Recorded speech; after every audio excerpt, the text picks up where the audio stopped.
حي على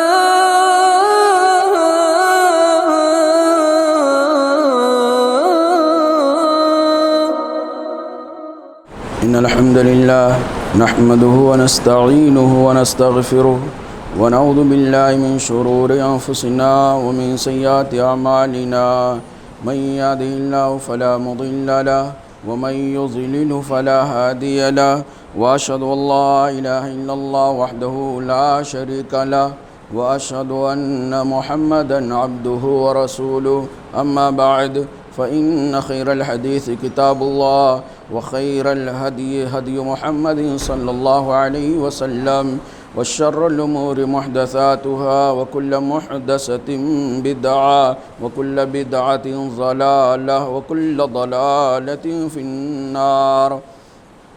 فأعوذ بالله السميع العليم من الشيطان الرجيم من همزه ونفخه ونفثه. بسم الله الرحمن الرحيم. يا أيها الذين آمنوا اتقوا الله حق تقاته ولا تموتن إلا وأنتم مسلمون.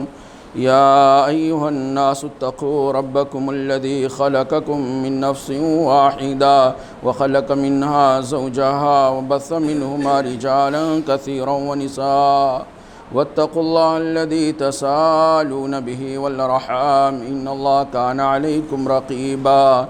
يا أيها الذين آمنوا اتقوا الله وقولوا قولا سديدا يصلح لكم أعمالكم ويغفر لكم ذنوبكم ومن يطع الله ورسوله فقد فاز فوزا عظيما.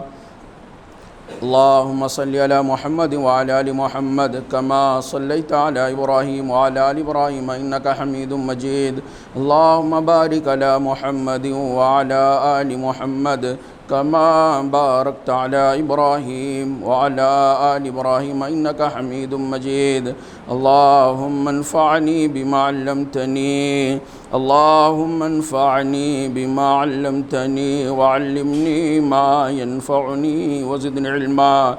اللهم آتي نفسي تقواها وزكها أنت خير من زكاها. وقال الله تبارك وتعالى في كلامه المجيد. بسم الله الرحمن الرحيم. وربك يخلق ما يشاء ويختار.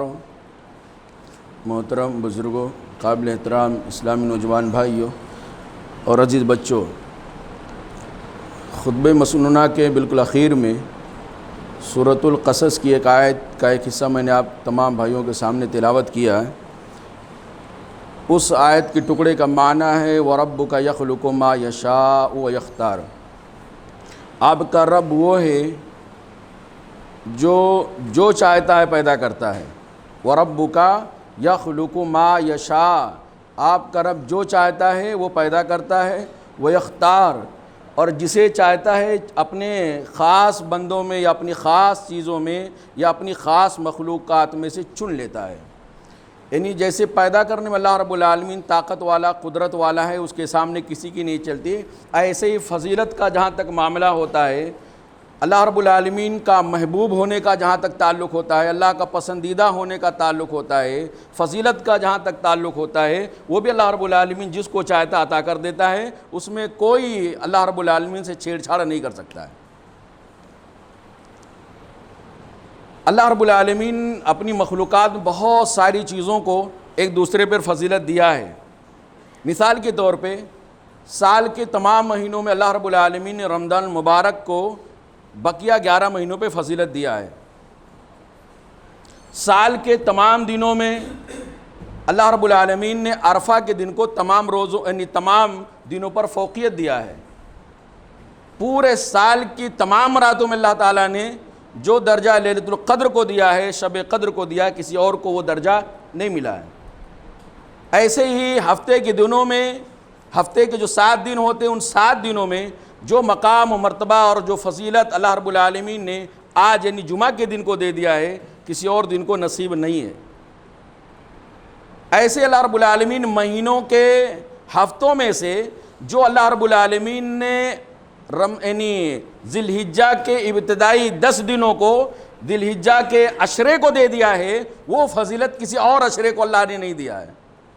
دنوں کا جہاں تک معاملہ ہے، رمضان کا آخری عشرہ بلا شبہ اس کا مقام اور مرتبہ ہے، لیکن وہاں راتوں کا مقام ہے اور یہاں دن کا مقام ہے۔ وہاں راتوں کی فضیلت ہے اور یہاں دن کی فضیلت ہے۔ 10 دنوں کی فضیلت اللہ رب العالمین نے جو عشرے ذی الحجہ کو دے دیا ہے، کسی اور مہینے کے کسی اور عشرے کو نصیب نہیں ہے۔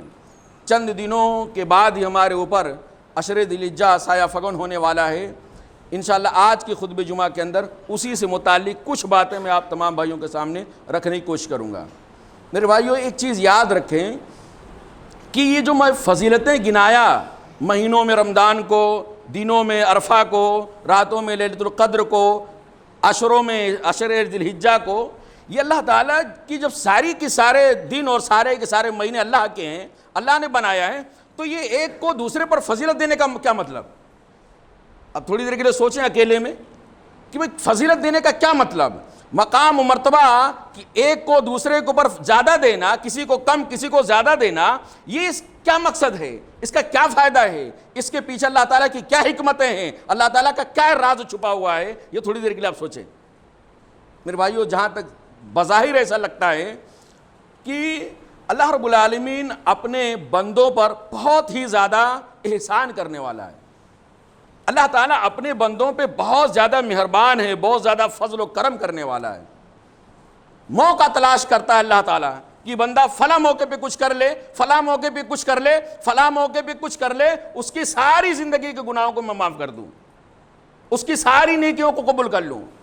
یہ در حقیقت جو فضیلتیں ایک مہینے کو دوسرے مہینوں پہ، ایک عشرے کو دوسرے عشروں پہ، رات کو دن پر، دن کو رات پر، یہ جو فضیلتیں اللہ تعالیٰ نے دیا ہے، در حقیقت اس کے پیچھے یہ ہے کہ ہم سے اور آپ سے، اللہ کے بندوں سے جو عام دنوں میں عبادتیں رہ گئی ہیں، جو نیکیاں ہم سے چھوٹ گئی ہیں، جو خیر کے کام ہم نہیں کر سکے ہیں، ان فضیلتوں والے دنوں کی فضیلتوں کو سن کر کے، فضیلت والے دنوں کی فضیلت کو جان کر کے، ان فضیلت والے دنوں میں ان چیزوں کی بھرپائی کر سکیں جو عبادتیں ہم عام دنوں میں نہیں کر سکے، ان دنوں میں کر لیں، کیونکہ فضیلت کی گھڑی ہے۔ جو نیکیاں ہم عام دنوں میں چھوڑ دیے، ان عشروں میں، ان فضیلت کے دنوں میں ہم سے نہ چھوٹنے پائے، کیونکہ فضیلت والے دن ہیں۔ اور عام دنوں میں ہم سے جو غلطیاں ہو گئیں، جو ہم سے کوتاہیاں ہو رہی ہیں، جو ہم سے کمیاں ہو رہی ہیں، ان کمیوں کی تلافی اللہ رب العالمین نے کرانے کے لیے ہم کو اور ہمارے اور آپ کے سامنے یہ فضیلت کے ایام، فضیلت کے دن اور فضیلت کے مہینے، فضیلت کے دن اللہ رب العالمین نے ہمارے سامنے بیان کیے۔ میرے بھائیوں، تو بڑا خوش نصیب ہو انسان حقیقت میں اگر اس کو محسوس کیا جائے، شعوری طور پہ اس کا احساس کیا جائے، تو وہ بندہ، اللہ کا وہ نیک بندہ بہت ہی خوش نصیب ہے جو ایسے موقعوں سے خاص طور سے فائدہ اٹھا لیتا ہے۔ فضیلت کی گھڑیاں، فضیلت کے ہفتے، فضیلت کے مہینے اس کے سامنے آئیں اور وہ ان فضیلت کے ایام اور گھڑیوں کو اپنے لیے بہت غنیمت سمجھتا ہو، اپنے لیے بہت زیادہ انمول سمجھتا ہو، اور جیسے یعنی بھوکے جانور دسترخوان پہ ٹوٹ پڑتے ہیں، ایسے ہی ایک اللہ کا بندہ ان فضیلت والے ایام اور گھڑیوں کو پا کر کے فضیلت کو سمیٹنے کے لیے اس میں ٹوٹ پڑتا ہے اور اس میں ذرہ برابر بھی تاخیر اور سمجھوتا نہیں کرتا ہے۔ ایک بھی فضیلت کے ایام کو، ایک بھی فضیلت کی گھڑی کو ایسے یوں ہی ضائع نہیں ہونے دیتا۔ وہ بڑا خوش نصیب انسان ہے۔ اب اس کے اپوزٹ آپ کہہ سکتے ہیں بد نصیب کون ہے، لیکن میرے بھائیو بات کو دوسری طرف نہ لے جاتے ہوئے آج کے خطبہ جمعہ کے اندر مجھے جس پوائنٹ پہ گفتگو کرنا ہے وہ صرف یہ ہے کہ عشرے ذی الحجہ کے ابتدائی 10 دنوں کی فضیلت کیا ہے۔ اس سے متعلق مجھے 4 چیزیں بتانی ہیں، اور دوسرا جو میرا پوائنٹ ہے وہ یہ کہ ان عشرے میں کون سی نیکیاں زیادہ کرنی چاہیے، کون سے فضیلت والے اعمال ایسے ہیں جن کے اللہ کے رسول صلی اللہ علیہ وسلم نے اس عشرے میں کرنے کی تاکید کیا ہے۔ اللہ تعالیٰ سے دعا ہے کہ اللہ تعالیٰ ہمیں اس فضیلت کی گھڑی تک پہنچائے، صحت و تندرستی کے ساتھ پہنچائے، ان ایام اور ان فضیلت والی گھڑیوں کے قدر و منزلت کو جان کر کے ان کے قدر و منزلت سے اللہ تعالی ہمیں استفادہ کرنے کی توفیق عطا فرمائے، آمین یا رب العالمین۔ سب سے پہلی بات تو میرے بھائیو یہ کہ اللہ رب العالمین نے اس عشرے کی ذی الحجہ کے ابتدائی 10 دنوں کی قرآن کریم کے اندر قسم کھایا ہے، والفجر وليال عشر۔ تفسیر ابن کثیر کے حوالے سے یہ بات مسلم ہے کہ جو ولیالین عشر جو ہے یہ در حقیقت ذی الحجہ کے ابتدائی 10 دنوں کا تذکرہ اللہ نے کیا ہے۔ اور اصولین لکھتے ہیں، قرآن کریم کے اصول لکھنے والے بتاتے ہیں کہ اللہ رب العالمین کا کسی چیز پر قسم کھانا، کسی چیز کی قسم اٹھا لینا، یہ در حقیقت یہ بتاتا ہے کہ وہ چیز بہت اہم ہے، وہ چیز بہت ہی فضیلت والی ہے، اس چیز کا مقام و مرتبہ بہت زیادہ ہے، اس چیز سے فائدہ بہت زیادہ ہے۔ اگر آدمی جن چیزوں سے اللہ تعالیٰ نے قسم کھایا ہے، جن چیزوں کی اللہ نے قسم اٹھایا ہے، ان چیزوں سے اگر آدمی فائدہ اٹھانا چاہے تو بہت کچھ فائدہ اٹھا سکتا ہے، شرط یہ کہ فائدہ اٹھانے کی کوشش کرے۔ تو گویا اللہ تعالیٰ کا ان 10 دنوں کی قسم کھانا اس بات کی دلیل ہے کہ یہ دن بہت ہی عظیم ہے، اللہ رب العالمین کی ہاں بہت اعلیٰ درجے کے یہ ایام ہیں۔ اسی طرح میرے بھائیوں دوسرا یہ اللہ کے نبی صلی اللہ علیہ وسلم کی حدیث، ما من ایام عند اللہ، سال کے تمام دنوں میں یا سال کے تمام عشروں میں ایسا کوئی عشرہ نہیں ہے جو اس عشرے سے زیادہ اللہ رب العالمین کی یہاں عظیم تر ہو۔ یعنی تمام سال کے دنوں میں، تمام مہینوں کے دنوں میں، تمام عشروں میں سب سے زیادہ عزت والا، سب سے زیادہ شرف والا، سب سے زیادہ فضیلت والا جو عشرہ ہے وہ ذی الحجہ کا ابتدائی عشرہ ہے۔ اور اللہ کے رسول صلی اللہ علیہ وسلم نے یہیں پر بس نہیں کیا، بلکہ اللہ کے نبی صلی اللہ علیہ وسلم نے یہ بھی کہا ہے کہ رات یعنی اس سے افضل ترین دن نہ کبھی سورج نے کسی دن پر اگا ہے اور نہ کبھی آسمان نے اسے افضل ترین دن دیکھا ہے۔ سب سے زیادہ پیارے، سب سے زیادہ محبوب، سب سے زیادہ عزت والے یہ عشرہ ذی الحجہ ہے میرے بھائیوں۔ اب عشرہ ذی الحجہ کی بڑی فضیلت ہے، اس کا بڑا مقام ہے، اللہ رب العالمین کے ہاں بہت عظیم نہیں بلکہ عظیم تر ہے۔ تو عظیم تر ہونے کا معنی کیا ہے؟ اللہ کی یہاں بہت مبارک ہے، بہت بابرکت ہے، تو عظیم تر بابرکت ہونے کا معنی کیا ہے؟ پٹاخے داغے جائیں، جھریاں چھوڑی جائیں، اور اسی طرح سے ڈھول تاشے بجائے جائیں، خوشی کا اظہار کیا جائے کہ مبارک دن ہے، ہم اپنے اعتبار سے اس مبارک گھڑیوں سے نیکیاں سمیٹنے کی کوشش کریں۔ نہیں، یہ اسلام نہیں ہے۔ اسلام عبادات کا طریقہ تو پہلے بتاتا ہے۔ یہ جو عشرہ ذی الحجہ ہے جس کی بڑی فضیلت ہے میرے بھائیوں، اس کی فضیلت ہونے کا، اس کے اونچا مقام ہونے کا مطلب یہ ہے کہ ان دنوں میں کیا کرنا چاہیے۔ اللہ کے نبی صلی اللہ علیہ وسلم نے ہماری اور آپ کی رہنمائی کیا ہے۔ عشرہ ذی الحجہ کی جو تیسری فضیلت ہے وہ یہ کہ ان عشروں میں اعمال اللہ تعالیٰ کو سب سے زیادہ پسند ہے۔ ان عشروں میں نیکیاں، اچھائیاں، بھلائیاں اللہ تعالیٰ کو اتنی پسند ہیں کہ بقیہ عام دنوں کی عبادتیں اللہ تعالیٰ کو اتنی پسند نہیں ہے جتنا ان 10 دنوں میں کی ہوئی عبادتیں اللہ تعالیٰ کو پسند ہیں۔ نبی کریم صلی اللہ علیہ وسلم کی ایک روایت جو ابو داؤد کے اندر ہے، ترمذی کے اندر ہے، صحیح مسلم کے اندر بھی ہے، صحیح بخاری کے اندر ہے، لیکن میرے ہاتھ میں جو الفاظ ہیں وہ ابو داؤد کے ہیں۔ نبی رحمت صلی اللہ علیہ وسلم ارشاد فرماتے ہیں، ما من ایام العمل الصالح احب الی اللہ، سال کے تمام دنوں میں سے کوئی بھی دن ایسا نہیں ہے جن دنوں میں نیکیاں احب الی اللہ، جن دنوں میں اچھائیاں اللہ تعالیٰ کو اتنا زیادہ محبوب ہوں جتنا زیادہ اس عشرے میں نیکیاں، عبادتیں، اچھائیاں، بھلائیاں، خیر کے کام اللہ تعالیٰ کو پسند ہیں۔ یعنی میرے بھائیوں آپ سوچیں کہ آدمی یعنی پورا سال عبادتیں کرتا رہے، پورا سال نیکیاں کرتا رہے، لیکن جو نیکیوں کا اجر و ثواب، جو عبادتوں کا بدلہ اور اللہ رب العالمین کے ہاں جو درجہ اس عشرے کی عبادتوں کا ہے، باقی دنوں کی عبادتوں کا وہ درجہ و مقام و مرتبہ نہیں میرے بھائیوں۔ یہ ہم نہیں کہتے ہیں، یہ ان کے باتیں ہیں جو ان عبادتوں کو قبول کرتا ہے، جو ان نیکیوں کا اجر و ثواب دیتا ہے، اللہ رب العالمین کی بات ہے۔ الفاظ نبی کریم صلی اللہ علیہ وسلم کے ہیں لیکن باتیں اللہ رب العالمین کی ہیں کہ اللہ تعالیٰ کو سال کے تمام دنوں میں عبادتیں اتنی پسند نہیں ہیں جتنی اس عشرہ ذی الحجہ کے دنوں میں اللہ تعالیٰ کو پسند ہے۔ صحابہ کرام ایک سوال کرتے ہیں کہ اللہ کے نبی صلی اللہ علیہ وسلم وَلَا الْجِهَادُ فِي سَبِيلِ اللَّهِ، اللہ کے رسول صلی اللہ علیہ وسلم آپ اس عشرے کی فضیلت بتاتے ہیں، اس عشرے میں نیکیاں کرنے کی فضیلت آپ گناتے ہیں، تو کیا اللہ کے نبی صلی اللہ علیہ وسلم کو اگر کوئی آدمی اللہ کے راستے میں اس عشرے کے علاوہ سال کے بقیہ کسی دن جہاد کے لیے نکل جائے تو کیا بقیہ دنوں کا جہاد بھی اس عشرے کی نیکیوں کا برابری نہیں کر سکتا ہے؟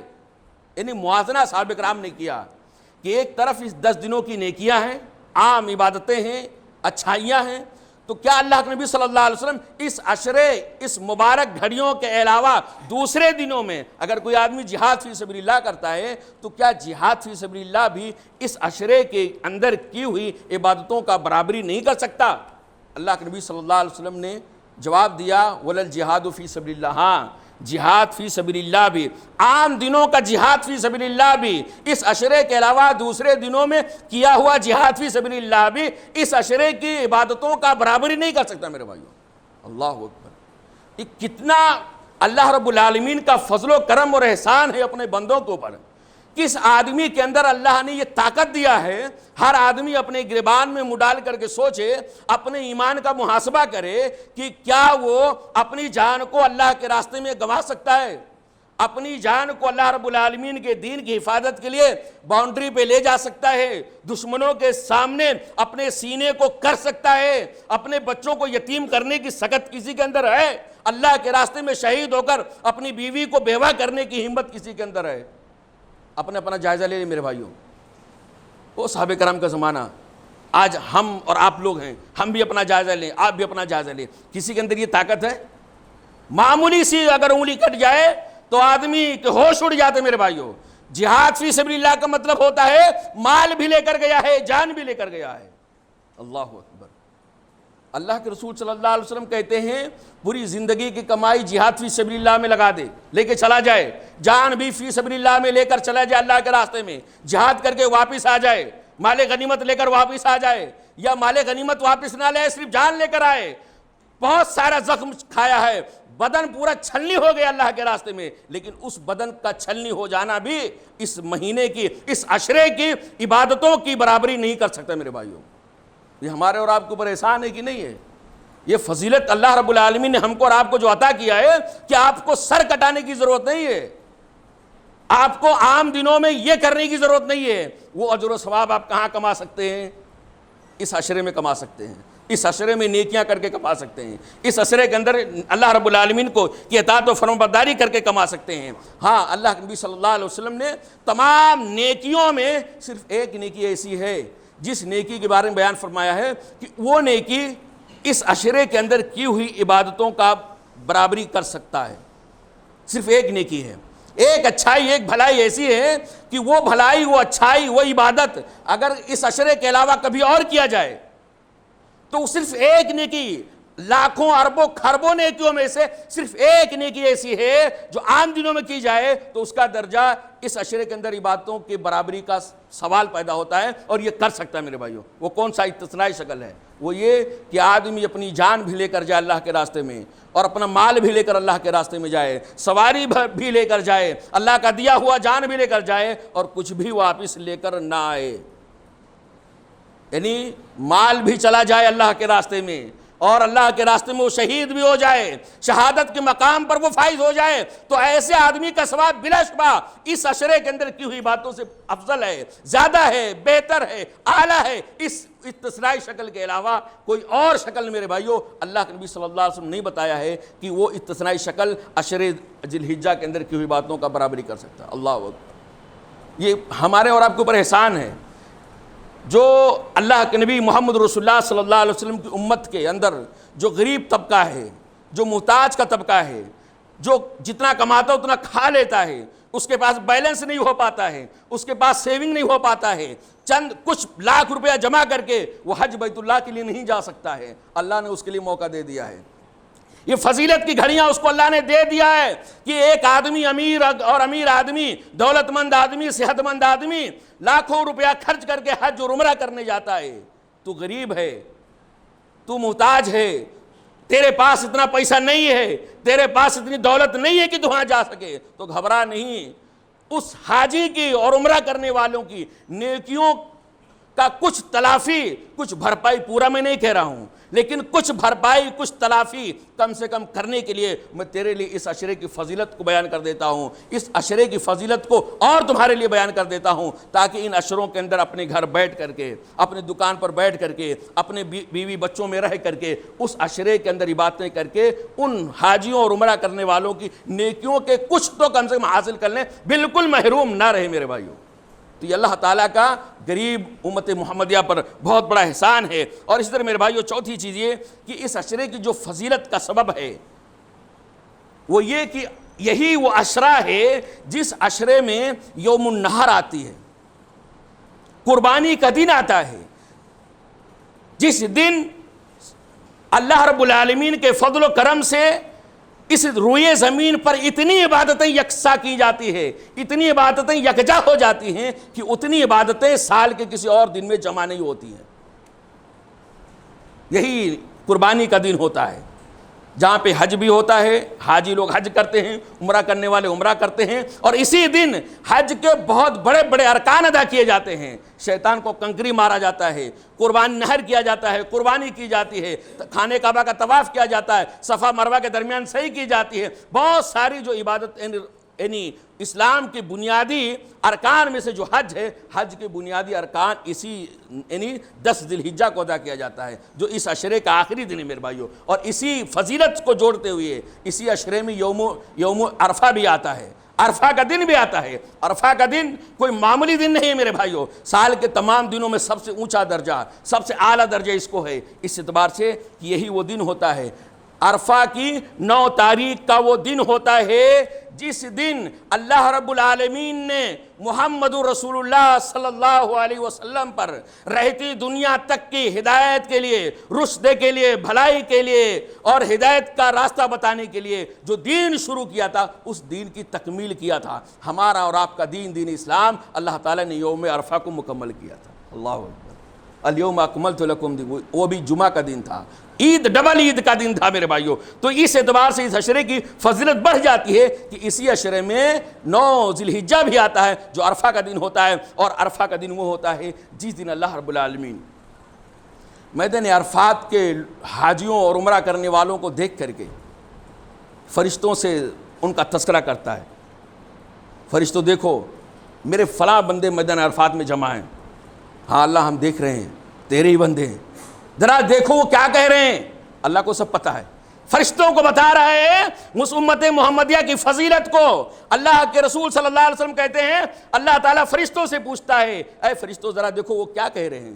اللہ وہ دعائیں کر رہے ہیں، اب اپنے اپنے الفاظ میں دعائیں کر رہے ہیں، ساری باتیں اللہ جانتا ہے، فرشتوں کے ذریعے وہاں اور پہنچتی ہیں۔ اللہ تعالیٰ فخری انداز میں کہتا ہے دیکھو یہ میرے بندے ہیں۔ یعنی گویا میرے بھائیوں یہ عرفہ کا دن وہ دن ہوتا ہے جس دن پوری روئے زمین پہ اس سے بڑا اجتماع، اس کا عشر عشیر اجتماع بھی دیکھنا ناممکن ہے میرے بھائیوں، اور بہت ہی آرام کے ساتھ، بہت ہی سکون کے ساتھ میرے بھائیوں یہ اجتماع اختتام پذیر ہوتا ہے۔ یہ بڑا اجتماع ہے دنیا کا، دنیا کے عظیم ترین اجتماعات میں سے بلکہ سب سے بڑا اجتماع ہے، اور اس کے لیے کوئی یعنی گڑبڑی نہیں پیدا ہوتی ہے، امن و سکون کے ساتھ۔ یہ اللہ کا فضل و احسان ہوتا ہے، اتنا بڑا مجمع، اتنا بڑا اجتماع اللہ کے فضل و کرم سے شانت ہو کر جاتا ہے، اور شانتی ہو کر اللہ رب العالمین کی عبادت کرتے واپس آتا ہے۔ تو اس عشرے کی فضیلت میں 4 چاند لگا دیتا ہے میرے بھائیوں عرفہ کا دن۔ اور یہی نہیں، کچھ چیزیں ایسی میرے بھائیوں ہیں کہ جب یہ عشرے ذی الحجہ کی فضیلت اتنی زیادہ ہے تو ہر انسان کو، ہر مسلمان کو چاہیے کہ اس عشرے میں زیادہ زیادہ اللہ تعالیٰ کی اطاعت کرے، اللہ کی فرما برداری کرے، اللہ کی اطاعت و فرما برداری میں اس عشرے کو گزارے، زیادہ زیادہ نفلی روزے رکھے، صدقہ خیرات کرے، والدین کی اطاعت و فرمانبرداری کرے، بیوی بچوں کا خیال کرے، لوگوں کو بھلائیوں کا حکم دے، برائیوں سے روکے، برائیوں سے خود بچے، دوسروں کو بچائے، اچھائیاں خود کرے، دوسروں کو بھی اچھائیوں کی طرف ترغیب دے۔ نیکیاں عام اللہ کے رسول صلی اللہ علیہ وسلم نے کہہ دیا ہے کہ اس عشرے میں اللہ رب العالمین کو جتنی نیکیاں پسند ہوتی ہیں اتنی نیکیاں کسی اور عشرے میں پسند نہیں ہوتی ہیں۔ تو نیکیوں العمل الصالح کو اللہ کے رسول صلی اللہ علیہ وسلم نے عام رکھا ہے۔ لیکن میرے بھائیوں نبی کریم صلی اللہ علیہ وسلم کی حدیث کو اگر دیکھا جائے، سلف صالحین کے طور طریقے کو دیکھا جائے تو اس سے کچھ نیکیاں کھل کر کے سامنے آتی ہیں کہ ان نیکیوں کو کرنے میں آدمی کا توجہ زیادہ تیز ہونا چاہیے، ان نیکیوں پہ آدمی کا توجہ اور آدمی کا مرکز زیادہ تیز ہونا چاہیے، فوکس زیادہ ہونا چاہیے کہ یہ نیکیاں چھوٹنے نہیں پائیے۔ آئیے چند باتوں کے اندر یا چند پوائنٹ کے اندر میرے بھائیوں ہم آپ کو یہ بتا دیتے ہیں اور خود جان لیتے ہیں کہ اس عشرے میں کون کون سی نیکیاں اللہ کے نبی صلی اللہ علیہ وسلم نے کیا ہے اور کن کن نیکیوں پر ہمیں زیادہ فوکس کرنا چاہیے۔ سب سے پہلی بات یہ کہ اگر اللہ تعالیٰ نے کسی کو مال دیا ہے، دولت دیا ہے، صحت دیا ہے، اللہ تعالیٰ نے اس کے اوپر حج فرض کر دیا ہے، تو اس آدمی کو اس عشرے کی سب سے عظیم ترین عبادت، سب سے بہترین عبادت یہ ہے کہ اس آدمی کو اپنا گھر بار چھوڑ کر کے چلے جانا چاہیے حج کرنے کے لیے. اس کے برابر کچھ نہیں ہے. سب سے عظیم ترین اس عشرے کی جو عبادت ہے وہ اللہ تعالیٰ نے اگر کسی کو توفیق دیا ہے تو اس کو حج کرنا چاہیے. اس لیے میرے بھائیوں، کیونکہ اللہ کے رسول صلی اللہ علیہ وسلم نے کہا ہے کہ حج مبرور کا بدلہ جنت کے سوا کچھ نہیں ہے. اس لیے کہ حاجیوں کا جو مقام و مرتبہ ہے، ایک حدیث کے اندر بیان کر کے بات کو آگے بڑھا دیتا ہوں. اللہ کے نبی صلی اللہ علیہ وسلم کے صحابی حضرت بلال رضی اللہ تعالیٰ کہتے ہیں کہ اللہ کے نبی صلی اللہ علیہ وسلم مجھ سے کہا یا بلال انصت لی الناس، اے بلال ذرا لوگوں کو خاموش کر. عرفہ کا میدان ہے، عرفہ کے میدان میں نبی کریم صلی اللہ علیہ وسلم حالت حج میں ہیں. آپ صلی اللہ علیہ وسلم عرفہ کے میدان میں جب تمام کے تمام حاجی لوگ، تمام کے تمام صحابہ، اس روئے زمین پر انبیاء کرام کے بعد سب سے عظیم ترین ہستیاں موجود ہیں، اس میں اللہ کے نبی صلی اللہ علیہ وسلم بذات خود موجود ہیں. آپ صلی اللہ علیہ وسلم، آپ صلی اللہ علیہ وسلم کے صحابہ کرام اپنی اپنی دل کی چاہتیں اسلام کی سربلندی کے لیے، مسلمانوں کی سربلندی کے لیے، اسلام کی بالادستی کے لیے اپنے اپنے اعتبار سے دعائیں کر رہے ہیں. ہر آدمی دعا کے اندر مگن ہے. اتنے میں اللہ کے رسول صلی اللہ علیہ وسلم بلال رضی اللہ تعالیٰ کو کہتے ہیں انصت لی الناس، اے بلال ذرا لوگوں کو میرے لیے خاموش کرو، مجھے کچھ ارجنٹ بات کرنی ہے، خاص گفتگو کرنا ہے. دعاؤں کو موقوف کیا جائے اور ذکر و اذکار کو موقوف کیا جائے. اللہ سے جو رشتہ لگایا ہے آدمی توجہ کے ساتھ مناقشہ کر رہا ہے، اس پہ تھوڑا قدغن لگایا جائے، میرے لیے خاموش کیا جائے، ارجنٹ مجھے گفتگو کرنا ہے. اللہ کے رسول صلی اللہ علیہ وسلم کے کہنے پہ بلال رضی اللہ تعالیٰ کی آواز بہت تیز تھی. اللہ کے رسول صلی اللہ علیہ وسلم کے کہنے پر بلال رضی اللہ تعالیٰ لوگوں کو خاموش کراتے ہیں. پورا ایک دم سناٹا چھا جاتا ہے، ایسا لگ رہا کوئی ہے ہی نہیں. اللہ کے نبی صلی اللہ علیہ وسلم گفتگو کرتے ہیں اور کہتے ہیں لوگوں سنو، ابھی ابھی میرے پاس جبریل آ گئے ہیں، ابھی ابھی آسمان کی چھتوں کو چیرتے ہوئے اللہ رب العالمین کے حکم سے جبریل علیہ الصلوۃ والسلام آ گئے ہیں اور کہا ہے اے محمد صلی اللہ علیہ وسلم اللہ نے آپ کو سلام کہا. اللہ اکبر، اللہ محمد رسول اللہ صلی اللہ علیہ وسلم کو سلام کہا. اللہ اور کیا، اور یہ بھی کہا ہے اللہ رب العالمین نے کہ ان اللہ عز و جل غفر لأہل عرفات و اہل المشعر الحرام. اللہ تعالیٰ نے یہ بھی کہا ہے، سنو صحابہ کرام کی گستاخو سنو جو کہتے ہو کہ صحابہ کرام کے اندر یہ کمیاں اور کیچڑ اچھال دو توفیقی تحقیق کے نام پہ، ریسرچ کے نام پہ جو صحابہ کرام پر انگلیاں اٹھاتے ہو. یاد رکھو عرفات کے میدان میں محمد رسول اللہ صلی اللہ علیہ وسلم جب یہ گفتگو کر رہے ہیں تو اس گفتگو میں صدیق اکبر بھی ہیں، اس گفتگو کے اندر حضرت عمر رضی اللہ تعالیٰ بھی ہے، حضرت عثمان بھی ہیں، حضرت علی رضی اللہ تعالیٰ اور نہ جانے کتنے صحابہ کرام ہیں، لاکھوں کے اوپر کا مجمع میرے بھائیو. لگ بھگ اس کے اندر اللہ کے نبی صلی اللہ علیہ وسلم کہتے ہیں اللہ نے جبرائیل کو پیغام دے کر بھیجا ہے ان اللہ عز و جل غفر لأہل عرفات. اے جبرائیل جا کے محمد رسول اللہ صلی اللہ علیہ وسلم کو بتا دو کہ اس وقت جتنے لوگ عرفات کے میدان میں ہیں ہم نے سب کو معاف کر دیا. اللہ صحابہ کرام کے آپس کے جو غلط فہمیاں تھیں، لوگوں نے بھڑکایا، دشمنان اسلام نے اس کو لے کر تحقیق کے نام پہ صحابہ کرام کی گستاخی کی جائے. ان کو معلوم ہونا چاہیے صحابہ کرام کا مقام مرتبہ کیا. میرے بھائیو اللہ تعالیٰ نے کہا جتنے لوگ میدان عرفات میں موجود ہیں ہم نے سب کو معاف کر دیا. حضرت عمر رضی اللہ تعالیٰ معاملے کی تحقیق کرنا چاہتے ہیں. حضرت عمر بن خطاب رضی اللہ عنہ کھڑے ہو جاتے کہتے اللہ کے رسول صلی اللہ علیہ وسلم یہ جو آفر ہے عرفات کے میدان میں معافی کا جو آفر ہے، مغفرت کا جو آفر ہے، اللہ کے رسول یہ صرف ہمارے لیے ہے؟ النا ہذا خاص، کیا صرف ہمارے لیے ہے؟ اللہ کے نبی صلی اللہ علیہ وسلم نے کہا نہیں، یہ حاجیوں کا مقام مرتبہ اللہ کے رسول بیان کرتے ہیں، کہتے ہیں یہ تمہارے لیے بھی ہے اور ان لوگوں کے لیے بھی جو بعد میں تمہارے پیچھے آنے والے ہیں، جو حج مبرور کی توفیق جن کو مل جائے، جو حج کے تمام شرائط اور قواعد کا لحاظ کر کے حج کرنے جاتے ہیں، ان سارے لوگوں کے لیے اللہ رب العالمین نے اللہ کے نبی صلی اللہ علیہ وسلم کے الفاظ ہیں ھذا لکم، اے عمر بن خطاب رضی اللہ عنہ یہ تمہارے لیے بھی ہے، یعنی اس سال جو لوگ موجود ہیں ان کے لیے بھی ہے. وَلِمَنْ أَتَى مِنْ بَعْدِكُمْ إِلَى يَوْمِ الْقِيَامَةِ، اور تمہارے بعد قیامت کی صبح تک جتنے لوگ عرفات کے میدان میں آ کے حج کی نیت سے جمع ہوں گے ان سب کے لیے اللہ تعالیٰ نے معافی کا پروانہ لکھ کے دیا ہے. اللہ اس لیے اس عشرے میں سب سے عظیم ترین عبادت اگر کوئی ہے تو کیا ہے؟ کیا ہے؟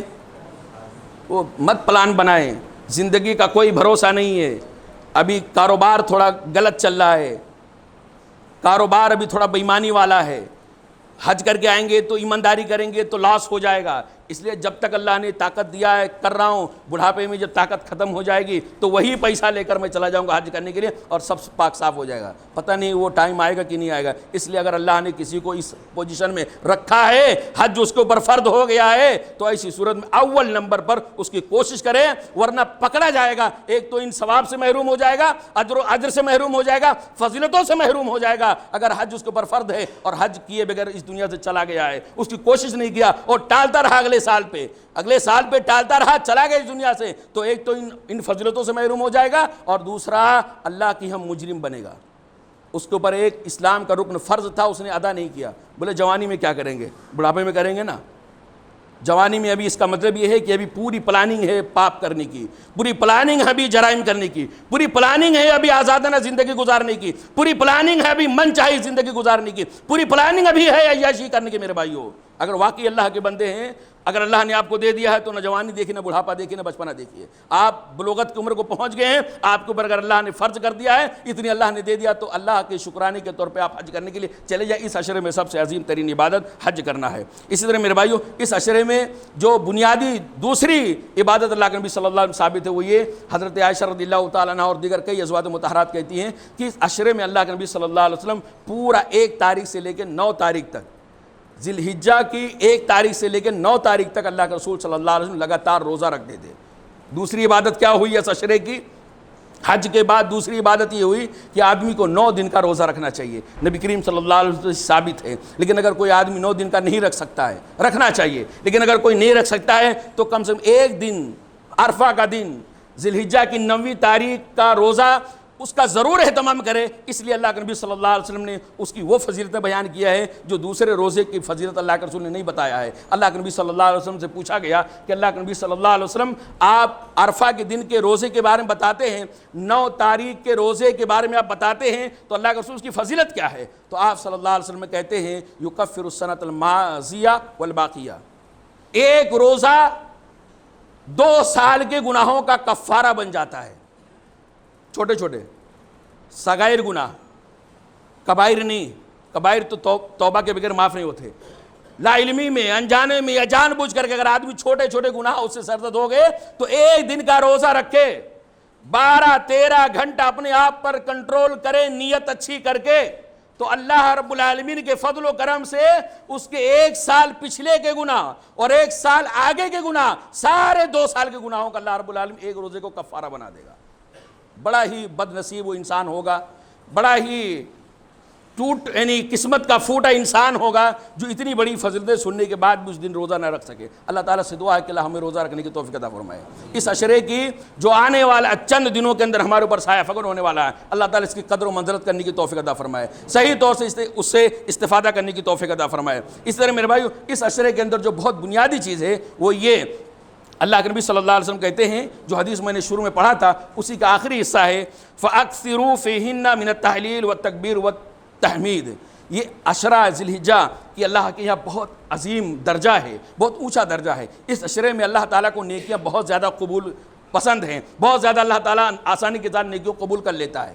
تو اب کیا کرنا چاہیے؟ فَأَكْثِرُوا فِيهِنَّ مِنَ التَّحْلِيلِ وَالتَّكْبِيرِ وَالتَّحْلِيلِ. تو اس عشرے کے اندر زیادہ سے زیادہ فَأَكْثِرُوا، تو اس عشرے کے اندر زیادہ سے زیادہ اللہ رب العالمین کی تعریف بیان کرو، اللہ رب العالمین کی عظمت بیان کرو، اللہ رب العالمین کی کبریائی کی گن گاؤ، اللہ رب العالمین کی حمد و ثنا کرو. اس عشرے میں زیادہ زیادہ لا الہ الا اللہ، اللہ اکبر والحمدللہ، اس طرح کے جو تکبیرات ہیں اس عشرے میں خاص طور سے زیادہ زیادہ کرنا چاہیے میرے بھائیوں. اب سوال ہی پیدا میرے بھائیوں، یہاں پہ ایک چیز میں یاد دلانا چاہتا ہوں. اللہ کے نبی صلی اللہ علیہ وسلم نے اس عشرے کی عبادتوں میں جو بنیادی عبادت بتایا ہے وہ یہ کہ چاند دیکھنے سے لے کر یا چاند نکلنے سے لے کر، چاند کی خبر آنے سے لے کر کے آدمی کو یعنی پورا عشرہ اللہ رب العالمین کے لیے تکبیرات بلند آواز سے کہنی چاہیے. ہمارے اپنے علاقے میں بر صغیر کے اندر یا خاص طور سے جس علاقے میں ہم لوگ رہتے ہیں، شاید ہی کوئی عشرے میں تکبیرات کہتا ہو اور سنتا ہو. یعنی گویا شاذ و نادر ہے یکا دکا لوگ، اور وہ بھی صرف فرض نماز کے بعد ہی لوگ اس کی زیادہ اہتمام کرتے ہیں، تاکید کرتے ہیں. لیکن یاد رکھیں میرے بھائیو، عشرے ذی الحجہ کی تکبیرات کا فرض نمازوں سے رشتہ نہیں ہے، یہ پورا عشرے کی عبادت ہے میرے بھائیوں۔ آدمی جب بھی جہاں بھی رہے، جس بھی پوزیشن میں رہے، تکبیرات بلند آواز سے کہتے رہنا چاہیے۔ گھروں میں رہے، مسجدوں میں رہے، دکانوں پہ رہے، بلند آواز میں تکبیر کہنی چاہیے۔ اس لیے میرے بھائیوں کہ یہ سنت جو ہے، یہ سنت مردہ ہوتی جا رہی ہے۔ کیا ہوتی جا رہی ہے؟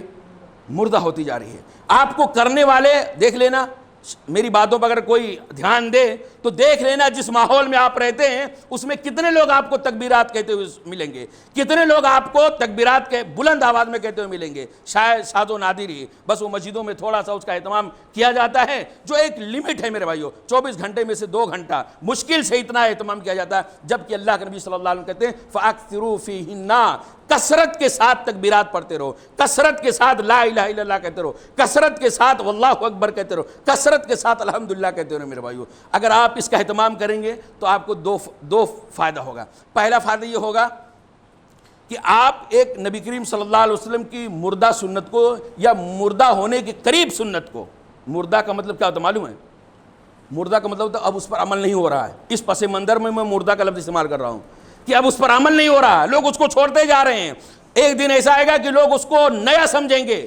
جب کسی چیز کا رواج نہیں ہوتا ہے، جب کسی چیز پر عمل نہیں ہوتا ہے، تو کئی سالوں کے بعد اگر کوئی آ کے یہ بتاتا ہے کہ بھائی یہ بھی ہے، تو لوگ کہتے ہیں دیکھو نیا نیا مولوی، نیا نیا فتویٰ، یہ دھیرے دھیرے اس کو مٹتا جا رہا ہے میرے بھائی۔ اس لیے اگر آپ اس چیز کا اہتمام کرتے ہیں تو آپ کو 2 اجر ملے گا، 2 فائدہ ہوگا کہ یہ کہ آپ کو مردہ سنت زندہ کرنے کا ثواب ملے گا، دوسرا یہ آپ کی دیکھا دیکھی، آپ کا سن کر کے اگر کوئی تکبیرات پڑھتا ہے تو اس تکبیرات پڑھنے والے کو بھی جتنا ثواب ملتا ہے اتنا ثواب آپ کو بھی ملے گا۔ حضرت عبداللہ بن عمر رضی اللہ تعالیٰ عنہ، حضرت ابو ہریرہ رضی اللہ تعالیٰ عنہ کی مشہور روایت ہے، آپ کو پتہ ہے کہ یہ دونوں صحابہ کرام اس عشرے میں باقاعدہ بازار نکل جایا کرتے تھے اور بلند آواز میں دور سے تکبیرات پڑھتے تھے، اور ان کی دیکھا دیکھی بازار کے تمام دکاندار، بازار کے تمام گراہک، بازار کرنے والے تمام کسٹمر یہ بلند آواز سے تکبیرات پڑھنے لگ جاتے۔ اس کا مقصد میرے بھائی یاد رکھیے گا، یہ اجتماعی تکبیر نہیں ہے۔ اس طرح کی دلیلوں سے بہت سارے لوگ ہمارے یہ استدلال کرنے کی کوشش کرتے ہیں کہ 10 لوگ بیٹھ گئے، ایک آدمی تکبیرات پڑھ رہا ہے، اس کی دیکھا دیکھی سب نہیں، اسی کی آواز میں سب آواز ملا کے کر رہے ہیں،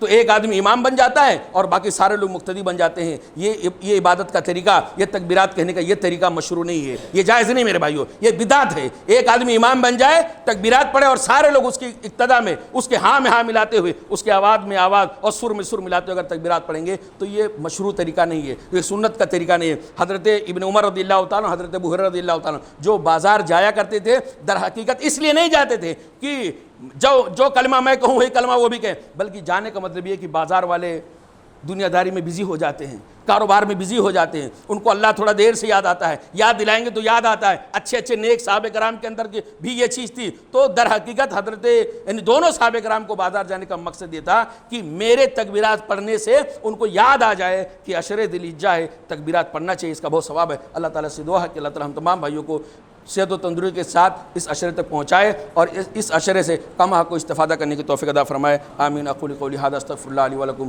ولسائر المسلمین فاستغفروہ انہ هو الغفور الرحیم۔